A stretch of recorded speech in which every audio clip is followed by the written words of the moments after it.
Hello, this is Sergio from ClinicSense, and today I'll be going over a tip and trick for your service duration. Now, when you're adding a new service, it might be tempting to write the duration of the service within the service name. However, this can be a bad idea, especially if you have a lot of durations, because when your clients go to book an appointment, they'll see all of the durations listed as separate services. For example, here you could see that I have massage therapy 30 minutes, massage therapy 60 minutes.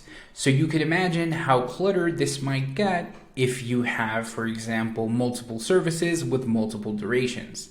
Instead, what you want to do is within your setup and services, you want to make sure that you add a single service such as this massage therapy service, and you add the duration towards the bottom.